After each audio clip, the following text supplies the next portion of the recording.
કેમ છો? નમસ્કાર. મારું નામ છે રણા દિગ્વિજય. આ વિડીયોમાં હું તમારું હાર્દિક સ્વાગત કરું છું અને આ વિડીયો જે છે એ સમાજમાં જે બહુ જ સળગતો ટોપિક કહેવાય એના વિશે. ગુજરાતી મીડિયમ અને ઇંગ્લિશ મીડિયમ. ગુજરાતી મીડિયમના બાળકો, ઇંગ્લિશ મીડિયમના બાળકો. કેમ ગુજરાતી મીડિયમની સ્કૂલો ધીરે ધીરે પોપ્યુલારિટી ઓછી થઈ રહી છે? કેમ ઇંગ્લિશ મીડિયમના સ્કૂલની વધારે ને વધારે ડિમાન્ડ વધી રહી છે? તો એના વિશે થોડાક પોઈન્ટ્સ મેં બનાવ્યા છે. કોઈ પણ જાતનું કોઈ પણ સ્કૂલને કે કોઈ પણ પેરેન્ટ્સને કે કોઈ પણ શિક્ષકને કોઈ પણ રીતે આ વિડીયોમાં કોઈ બી જે માહિતી આપું છું, જે મેં શેર કરું છું, એ કોઈ બી જોડે રિલેટેડ નથી. જે કંઈક બધું કહું છું એ થોડુંક એનાલિસિસ, થોડુંક ઓબ્ઝર્વેશન અને થોડુંક અનુભવના આધારે હું તમારી જોડે આ વસ્તુઓ શેર કરવા માગું છું. અત્યારનો જે સમય એવો થઈ ગયો છે કે ગુજરાતી મીડિયમના જે બાળકો છે, બધાને એવું લાગે ગુજરાતી મીડિયમના બાળકો એટલે થોડાક પાછા પડશે. આપણે ઇંગ્લિશ મીડિયમમાં મૂકી દઈએ કારણ કે દરેક જગ્યા ઉપર હવે ઇંગ્લિશ ચાલે છે અને ઇંગ્લિશ લેંગ્વેજનો ખાસો દબદબો ઊભો થઈ રહ્યો છે. એકચ્યુઅલી જોવા જઈએ બધા એવું કહે છે કે ઇંગ્લિશ મીડિયમના છોકરાઓના કન્સેપ્ટ નથી સારા હોતા. ગુજરાતી મીડિયમના સ્કૂલના કન્સેપ્ટ વધારે સારી રીતે ક્લિયર થઈ છે. બધી વસ્તુ બરાબર, છતાં પણ આપણે એવો જ આગ્રહ મૂકતા હોઈએ છીએ કે ઇંગ્લિશ મીડિયમમાં મૂકી દેવો જોઈએ. આ વિડીયો એની માટે બનાવવામાં આવેલો છે કે જે પેરેન્ટ્સ કે જે છોકરાઓ, જે શિક્ષકો સમજે છે કે ના ગુજરાતીનું શું મહત્ત્વ છે અને ગુજરાતી કઈ રીતે ઇમ્પોર્ટન્ટ છે એક વિદ્યાર્થી માટે પણ, તો એની આ વિશે ચર્ચા કરવામાં આવી છે. જે પેરેન્ટ્સે પોતાના બાળકને ગુજરાતી મીડિયમમાં મૂક્યો છે, ખૂબ ખૂબ ધન્યવાદ કે તમે પોતાની માતૃભાષાને એટલું માન આપીને અને પોતાના બાળકોને ગુજરાતી મીડિયમમાં ભણાવો છો, રાઈટ? પેરેન્ટ્સ એક પોતાના ઉત્સાહથી પોતાના બાળકને ગુજરાતી મીડિયમ શાળામાં મૂકતા હોય છે કે ચલો આપણી માતૃભાષામાં ભણાવવું જરૂરી છે. પણ જે સ્કૂલ છે, સ્કૂલનું સ્ટ્રક્ચર્સ છે, જે ગુજરાતી મીડિયમનું સ્કૂલ્સનું અત્યારનું જે સ્ટ્રક્ચર્સ છે, એ ખરેખર ઇમ્પોર્ટન્ટ છે કે નહીં, એ આપણે ખાસ ચર્ચા કરીશું. પહેલા પોઈન્ટથી શરૂઆત કરી કે ગુજરાતી મીડિયમના જે બધા રૂલ્સ છે, કહેવાય ને કે કૃષ્ણ ભગવાને તો કીધું જ છે કે પરિવર્તન એ દુનિયાનો નિયમ છે. જમાના સાથે ચેન્જ થવું. ફોર એક્ઝામ્પલ, ગુજરાતી મીડિયમનો જે પહેરવેશની આપણે વાત કરી લઈએ, કપડાની. કપડાં અને બુદ્ધિ જોડે કોઈ લેવા દેવા નથી. આપણે માનીએ જ છે કે એ બધું ઓકે જ ચાલે છે. પણ આજે તમે વિચારતા હશો કે 1990ની જ્યારે 1995 છે, 2000 છે, 2005 છે, બધી સ્કૂલોમાં એક કલર હતો, ચેક્સ બ્લુ. અત્યારના એના પ્રમાણે પણ ગુજરાતી મીડિયમમાં શાળાઓમાં અત્યારે બી ચેક્સ બ્લુ કલર ચલાવવામાં આવે છે. મેં એવું નથી કહેતો કે ચેક્સ બ્લુ કલર ખરાબ છે, એ તમે બદલી નાખશો એટલે છોકરાઓની બુદ્ધિ વધી જશે, નહીં. પણ આજે દરેક સ્કૂલ તમે જોશો તો એક અલગ અલગ યુનિફોર્મ બહાર પાડે છે. જ્યારે કોઈ નાનું છોકરું સિનિયર કેજી, જુનિયર કેજીનું જ્યારે ભણવા જાય, પહેલાંથી 7મા ધોરણ સુધી કે, તો એનો જે પહેરવેશ છે, એ પહેરવેશ એ સ્કૂલની આઈડેન્ટિટી બતાવે છે. પૌરાણિક જે જૂનું છે આઈડેન્ટિફાઈ કરી રાખવું જોઈએ, અગ્રી. કપડાને થોડોક ચેન્જ આપીને, થોડોક નવો લુક આપીને બી એક આઈડેન્ટિફાઈ તમે ચેન્જ કરી શકો, રાઈટ? કેટલી બધી સ્કૂલે કરેલું છે, અમુક સ્કૂલે નથી કર્યું. બટ ધીસ ઇઝ આ એક બેઝિક ફંડા છે. First point, very much lower in category. મારા પોઈન્ટ એવા છે કે જેમ જેમ વધતા જશે એમ એની પ્રાયોરિટી વધારે વધતી જશે. લાઈક નોર્મલ પોઈન્ટ છે કે હજુ પણ ગુજરાતી મીડિયમની જે શાળાઓ છે હજુ બી જૂના યુનિફોર્મ ચલાવે છે. એમાં કોઈ પણ જાતનું પરિવર્તન નથી આવ્યું. જે શાળાએ લાવી દીધું છે, ખૂબ ખૂબ ધન્યવાદ. સૌથી મેઇન વાત, એક્ટિવિટી. ઇંગ્લિશ મીડિયમના જે બી સ્કૂલ છે, તમે જોયું હશે કે એમના છોકરાઓ કંઈ પ્રોજેક્ટ કરતા હોય છે. કોઈ ક્લે ને ક્રાફ્ટિંગ ને કોઈ નિબંધ સ્પર્ધા, કોઈ સ્ટેજ ઉપર બોલવાનું. અલગ સ્પર્ધાઓ બહુ જ ફ્રિકવન્ટલી થતી હોય છે. અને એ બી હું તમને કહ્યું, એ લોકો બી એક્ટિવિટી 1 થી 7 ધોરણ સુધી ને જુનિયર સિનિયર કેજીમાં જે કરાવે છે જ. 7મા ધોરણ પછી એ લોકોની બી એક્ટિવિટી બધી બંધ થઈ જાય છે. અહીંયા હું એવી ચર્ચા કરું છું કે બંને સાઈડથી મેં જાણું છું કે શું અને કેવી રીતે બંને સાઈડના મીડિયમના ઇંગ્લિશ કે ગુજરાતી મીડિયમના જે રૂલ્સ છે કઈ રીતના હોય છે. સો ઓબ્વિયસ છે કે એક્ટિવિટી બાબતમાં અને જે બી એક્ટિવિટી ગુજરાતી મીડિયમમાં કરાવે છે હજુ પણ એ લોકો અપગ્રેડ નથી થયા. લીંબુ ચમચી, લોટ ફૂંક, જે પૌરાણિક જે વર્ષોથી 20-25 વર્ષથી ઘસાઈ ગઈ છે જે પ્રવૃત્તિઓ છોકરાઓ જોઈને થાકી ગયા છે એ જ એક્ટિવિટી કરાવે છે. એમાં કોઈ પણ જાતનું અપગ્રેડેશન નથી. રાઈટ. એક્ટિવિટી અત્યારના લેવલ પ્રમાણે કંઈક અલગ હોવી જોઈએ, કંઈક થોડુંક એમાં અપગ્રેડેશન હોવું જોઈએ કે છોકરાઓને કંઈક મજા આવે. આ તો જે પેરેન્ટ્સે જે એક્ટિવિટી કરેલી છે એમના વખતમાં એ જ એક્ટિવિટી અત્યારે છોકરો કરે છે. શું પેરેન્ટ્સે મોબાઈલ જે વાપરેલો છે એ અત્યારે પેરેન્ટ્સ વાપરે છે? શું તમે જે પેરેન્ટ મીન્સ કે જે અત્યારે જે પબ્લિક જે ટ્રાન્સપોર્ટેશન યુઝ કરે છે, કાર છે, બાઇક છે, શું 15 વર્ષ પહેલાં જે હતી એ જ અત્યારે છે? દરેક વસ્તુમાં અપગ્રેડેશન આવે છે. બરાબર. એ અપગ્રેડેશન પ્રમાણે આ લોકોએ કોઈ પણ જાતની એક્ટિવિટીને કોઈ અલગ રૂપમાં ઢાળવાનો પ્રયત્ન નથી કર્યો. એકને એક ટાઈપની એક્ટિવિટી જે બહુ પહેલાં ચાલતી હતી એ જ એક્ટિવિટી અત્યારે ચલાવી રહ્યા છે. તો એનાથી થાય છે શું? કોઈ પણ ને તમે અત્યારે 15 વર્ષ કે 10 વર્ષ જૂની એક્ટિવિટી કશું બી સાધન હોય, રમકડું હોય, કોઈ બી સિરિયલ હોય તમને નહીં ગમે જોવાનું. તો અત્યારના સમય પ્રમાણે જે બી એક્ટિવિટીઝ છે એ એક્ટિવિટી કરાવો તો કંઈક વધારે અપગ્રેડેશન આવે. તો એક્ટિવિટી બાબતે બી બંને સ્કૂલ આવી રીતે ડિફર કરે છે. પહેલાંમાં એક્ટિવિટી બહુ જ વધારે થાય છે, આમાં એક્ટિવિટી થાય છે પણ ઘણી ઓછી અને જૂની થાય છે. કોઈ અપગ્રેડેશનની એક્ટિવિટી થતી નથી. ત્રીજો પોઈન્ટ છે મારો સૌથી ઇમ્પોર્ટન્ટ, જે પહેલાં હતો પણ અત્યારે નથી. એનામાં પરિવર્તન થયું પણ એ ખોટું થયું. આ બધા જે પોઈન્ટ છે મારા પોતાના પર્સનલ બિલીફ છે. કોઈની જોડે કનેક્ટ થશે, કોઈની જોડે નહીં થાય એટલે એવું નથી માની લેવાની જરૂર કે હું કોઈ પર્ટિક્યુલર કોઈ સ્કૂલ, કોઈ શિક્ષક કે કોઈ પેરેન્ટ્સ કે કોઈ વિદ્યાર્થીને કહી રહ્યો છું. Right. It's a general terms. તમે સર્ચ કરી શકો છો. મેં કોઈ પોઈન્ટ્સ એવો નથી લીધો કે કંઈક અલગ હોય. રાઈટ. ત્રીજો પોઈન્ટ છે મારો ટાઈમિંગ, સ્કૂલ ટાઈમિંગ. આપણે બધા જાણીએ છીએ કે પહેલાંની જે સ્કૂલો હતી સવારની પાળીમાં સૌથી વધારે મેક્સિમમ વિદ્યાર્થીઓ હોય અને સવારનો જ ટાઈમિંગ હતો. આપણે બધા જે પેરેન્ટ્સ છે એની વાત કરું કે આપણે બધા જ્યારે સ્કૂલમાં ભણતા હતા ત્યારે બી સવારે વહેલા સ્કૂલે જતા હતા. રાઈટ.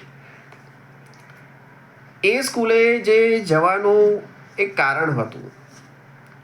હવે આપણે શું કર્યું છે કે સવારનો તમે જો ટાઈમિંગ પકડો ને તમે એનાલિસિસ કરજો, કોઈ સર્ચ કરજો, કોઈ સાયન્સની એના દ્રષ્ટિએ પણ સવારે આપણું જે મગજ હોય ને એ બેર કન્ડિશનમાં. એટલે સવારે જ્યારે ઉઠીએ અને નહીં ધોઈને ફ્રેશ થઈએ, ઇવન પૂજા બી ભગવાનની આપણે સવારે કરીએ છીએ.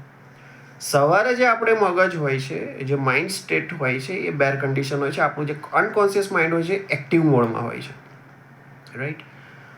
તો જ્યારે સવારે તમે સ્ટડી કરશો ત્યારે તમારે વધારે યાદશક્તિ વધુ રહેશે એની.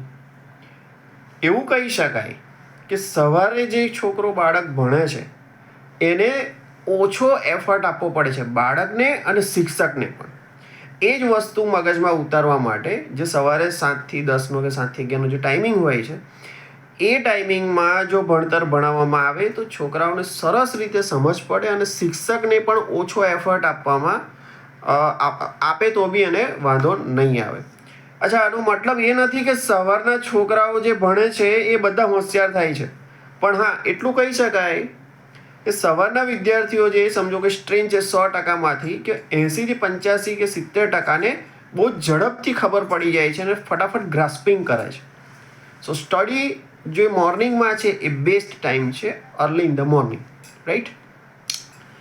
હવે આવીએ આ બપોરની જે સ્કૂલ હતી, મીન્સ કે સવારની જે સ્કૂલ હતી જે વર્ષોથી ચાલતી હતી એને કેમ બપોરે કરી નાખી? અને ઓલમોસ્ટ બધા ઇંગ્લિશ મીડિયમની શાળા જે છે એ અર્લી ઇન ધ મોર્નિંગ છે. તો ભાઈ ઇંગ્લિશ મીડિયમનું જે કરિક્યુલમ છે, જે સિલેબસ છે, વોટ એવર, પહેલાં તો CBSE ચાલતું હતું, પછી GSE બી થોડું ડિમાન્ડમાં આવ્યું, અત્યારે બંને ડિમાન્ડમાં છે. તો જે સેન્ટ્રલ બોર્ડ છે મીન્સ કે એનો કરિક્યુલમ ઓક્સફોર્ડ યુનિવર્સિટી દ્વારા સંલગ્ન છે. મોસ્ટલી ઇંગ્લેન્ડ છે, બ્રિટિશ છે, આપણે જે ત્યાંથી જ આપણો કરિક્યુલમ મોટે ભાગે કવર થયેલો છે. એ લોકો એવું માને છે કે એ લોકો પાછા ઓબ્વિયસ છે કે 200 વર્ષ આપણા ઉપર જ રાજ કરી ગયા, અને એ લોકો એવું માને છે કે અર્લી ઇન ધ મોર્નિંગ સારું રહેશે ભણવાનું, રાઈટ. એટલે એ લોકોનો કમ્પલસરી એવો જ છે કે ઇંગ્લિશ મીડિયમનું બાળક હોય તો અર્લી ઇન ધ મોર્નિંગ અમારું જે સ્ટેટ છે એ જ રહેશે. કારણ કે એમને ખબર છે કે ભાઈ જ્યારે મોર્નિંગમાં બાળક ભણશે ત્યારે ઓછી મહેનતે બાળકને મગજમાં જે કન્સેપ્ટ ઉતારવાના છે, જેને સમજાવવાનું છે એ ઉતરી જશે, અને બાળક એ ગ્રેસ્પિંગ પર વહેલું કરી લેશે. Got it. હવે વાત આવે છે કે બપોરની સ્કૂલ, બરાબર છે. તો સિમ્પલ છે કે ઇંગ્લિશ જે મીડિયમ સ્કૂલ છે, ઇંગ્લિશ મીડિયમ સ્કૂલ ઓલવેઝ સવારે હોય છે. આ કારણથી એટલે ગુજરાતી મીડિયમની શાળાને કરી નાખ્યું બપોર, રાઈટ. બપોરની સ્કૂલના એવું છે કે આપણું જે માઇન્ડ છે, બપોરે 12 વાગે બાળક હાજર થાય સ્કૂલમાં, ધગધગતો તાપ હોય, ઉનાળાની વાત કરું છું, ધગધગતો તાપ હોય, તમે એ કન્ડિશનમાં જ્યારે એનું માઇન્ડ પૂરેપૂરું અનકોન્શિયસ માઇન્ડ બંધ હોય અને બહારની બધી એક્ટિવિટી જોઈને આરામથી 12 વાગે વ્યક્તિ જ્યારે ક્લાસરૂમમાં બેસે છે ત્યારે એટમોસ્ફિયર પણ ઇફેક્ટ કરે છે.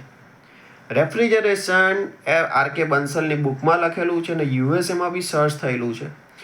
નિયર અરાઉન્ડ 25 ટુ 30 તાપમાન હોય એટમોસ્ફિયરનું, ત્યારે તમારું વર્કિંગ એફિશિયન્સી હાઈએસ્ટ હોય છે. અને જ્યારે એ જ તાપમાન જ્યારે બપોર થાય, જ્યારે એટમોસ્ફિયર તાપમાન 30, 35, 40 થતું હોય, એ જ ગરમીના તાપમાં તમે કોઈ બાળકને સરવાળો, બાદબાકી, કક્કો શીખવાડો તો એ જલ્દીથી ગ્રાસ્પિંગ નહીં કરે. This is the scientific way, અને આવું સાબિત થયેલું છે. તો મેં એવું પણ નથી કહેવા માંગતો કે બપોરની શાળામાં ભણતા છોકરાઓ બધા જ ડલ હોય છે, નહીં. પણ તમારે એ બાળકોને ભણાવવા માટે કે જે બી કંઈક એનો એફર્ટ વધારે આપવો પડશે, રાઈટ. તો અત્યારે 80 થી 90% સ્કૂલો તો ઇંગ્લિશ મીડિયમ સવારની છે, ગુજરાતી પણ બપોરની છે, રાઈટ. તો હવે થયું શું છે કે ગુજરાતી મીડિયમ બપોર ગઈ છે, એફર્ટ વધારે આપવો પડે છે. એટલે ઓબ્વિયસ છે કે તમારો એફર્ટ જોર લગાવે છે છતાં બી તમને રિઝલ્ટ મળે નહીં, રાઈટ. અને એટલા લેસ એફર્ટમાં અર્લી ઇન ધ મોર્નિંગવાળા આરામથી ગ્રેસ્પ કરીને આગળ નીકળી જાય છે. This is the psychological way કે શાળાનો ટાઈમિંગ બહુ જ ઇમ્પોર્ટન્ટ છે કે તમે કયા ટાઈમે બાળકને કઈ વસ્તુ ભણાવો છો. અને યાદ રાખો કે અત્યારે ઇન્ડિયન એટમોસ્ફિયર પ્રમાણે ઉનાળો સૌથી લાંબો ચાલે છે એવરી ટાઈમ. ભલે સમર વેકેશન હોય, બટ તમારે ઉનાળાનો સામનો કરવો જ પડશે, રાઈટ. ચોથો પોઈન્ટ છે ઓરા. ઓરા એક બહુ મસ્ત વર્ડ છે.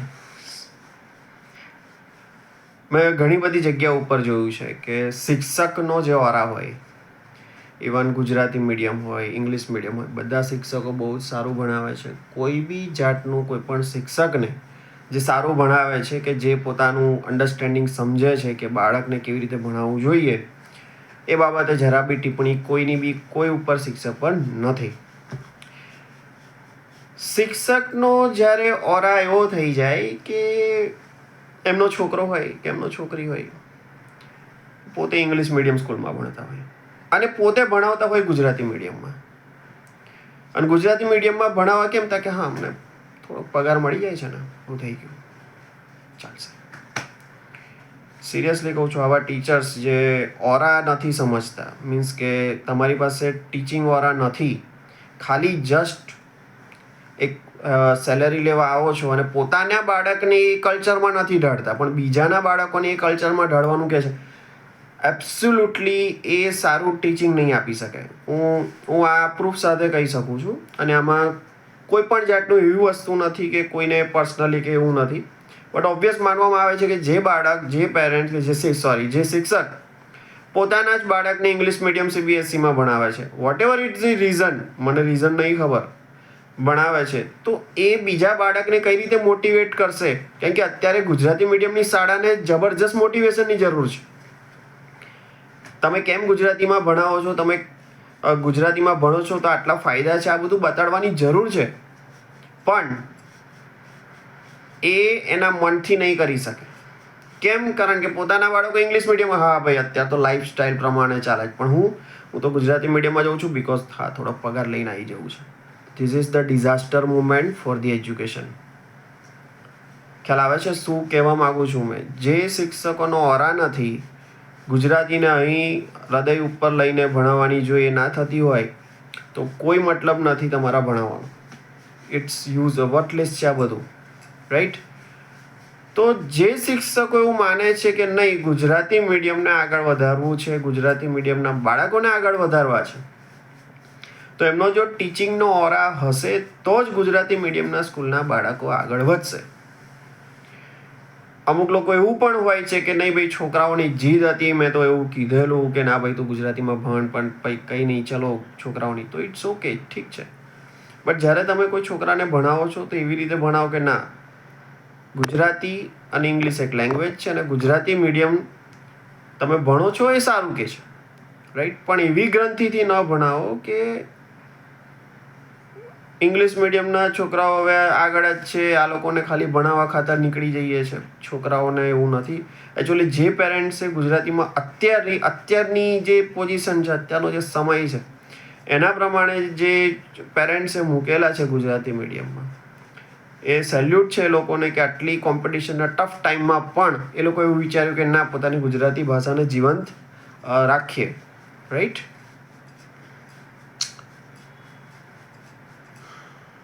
ગ્રંથિ આપણો 5મો પોઈન્ટ છે માઇન્ડસેટ. આપણે એવું સ્વીકારી લીધું છે કે ગુજરાતી હવે સમાપ્ત થઈ જશે. બધી કોમ્પિટિશન છે, ઓલિમ્પિયાડ ચાલી રહી છે ઇંગ્લિશ મીડિયમમાં, મેથ્સ ઓલિમ્પિયાડ, સાયન્સ ઓલિમ્પિયાડ, એટલી બધી ઓલિમ્પિયાડ ચાલી રહી છે યાર, શું કરીશું? નહીં મજા આવે. માઇન્ડસેટ જ આવો થઈ જાય તો પછી સ્કૂલે આવતા તો એ માઇન્ડસેટ એકદમ સ્ટ્રોંગ થઈ જશે, રાઈટ? સો પેરેન્ટ્સ માટે ખાસ કે એવું માઇન્ડસેટ એવું કંઈ છે નહીં, રાઈટ? કે તમે એવું માઇન્ડસેટ લઈ લીધું કે ના ભાઈ યાર કોઈ જગ્યા ઉપર દેખાતું નથી હવે ગુજરાતી મીડિયમ. હા, હું માનું છું કે અમુક સ્કૂલ તો એવી છે કે જે બંધ કરે છે પહેલું બીજું ધોરણ, એટલે એડમિશન લેવાના પાછળથી બંધ કરે છે. ગુજરાતી મીડિયમ ધીરે ધીરે લોઅર ડાઉન થઈ રહ્યું છે અને ઇંગ્લિશ મીડિયમ પરમેનન્ટ થઈ રહ્યું છે, રાઈટ? તો એવો જો માઇન્ડસેટ હોય તો પછી ગુજરાતી મીડિયમમાં મૂકશો જ નહીં, કારણ કે એ માઇન્ડસેટ તમને બહુ જ હેરાન કરવાનો છે, હું કહી દઉં 100%. અને માઇન્ડસેટ વચ્ચે તમારું બાળક ઝોલા ખાયા કરશે. તો બેટર છે કે એક જ માઇન્ડસેટ રાખો કે ના ભાઈ યસ અમે મૂક્યો છે તો એનામાં કંઈક સારું.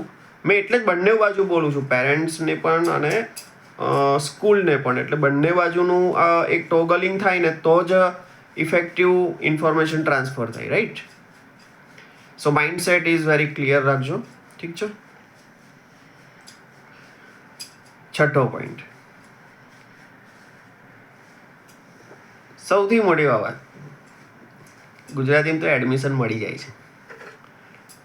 શું જરૂર છે? છેલ્લે ગમે તે સ્કૂલમાં તો મળી જ જશે ને હવે તો, કારણ કે ઇંગ્લિશમાં તો એડમિશન નહીં મળતું, પણ ગુજરાતી મીડિયમમાં છે ને એડમિશન મેળવવું બહુ ઇઝી છે.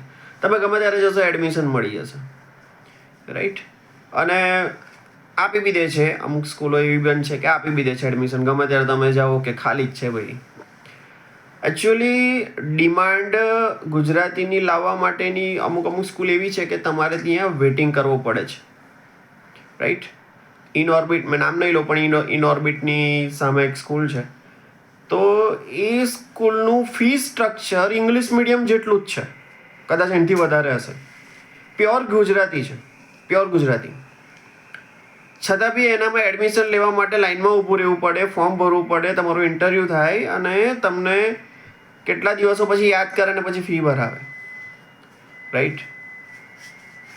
તો હવે મને એવું કહો કે કોઈને એવું લાગતું હશે કે ગુજરાતી મીડિયમની ડિમાન્ડ નથી, તો એવી સ્કૂલમાં એડમિશનના કેમ પ્રોબ્લેમ થાય છે? ત્યાં તો ઇઝીલી એડમિશન મળી જવું જોઈએ, રાઈટ? તો એવું નથી.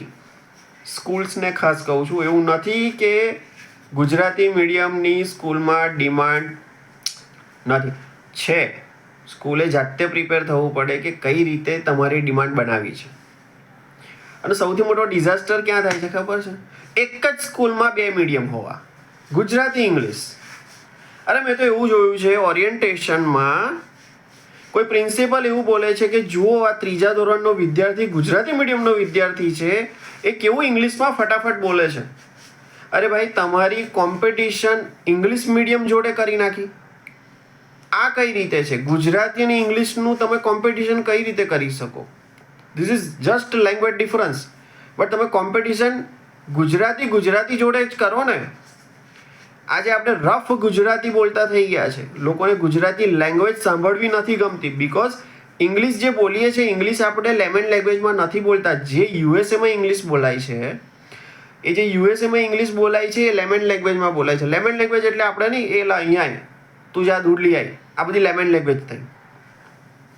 મહેશભાઈ તમે અહીંયા આવો, 10 રૂપિયા આપું છું, તમે દૂધ લઈ આવો છો.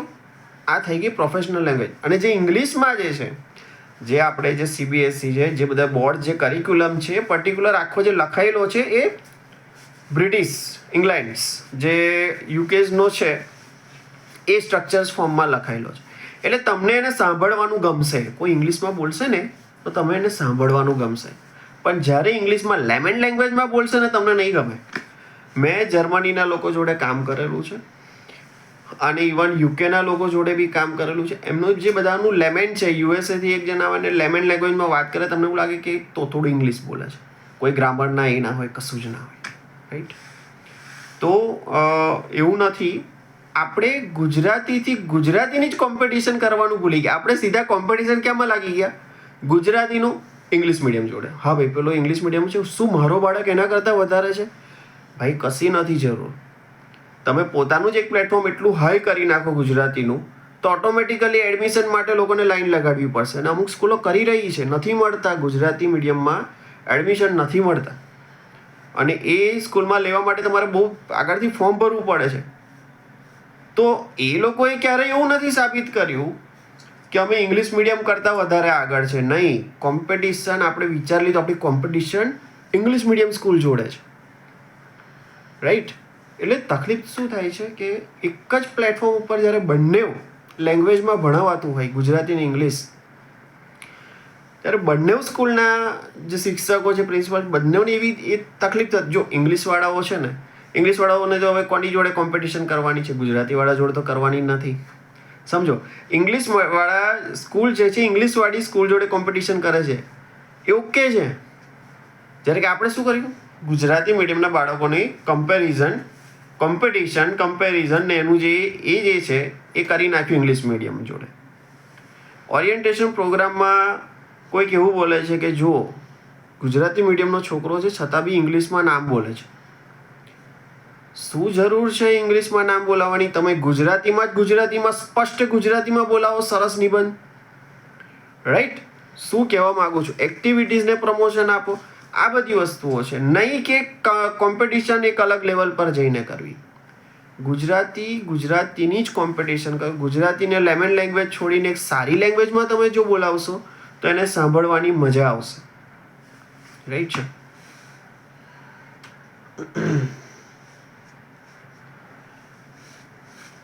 તો આટલા પોઈન્ટ હતા મારા. કંઈક એવી બાબતો છે સપનામાં આવી છે, કહી દીધું છે.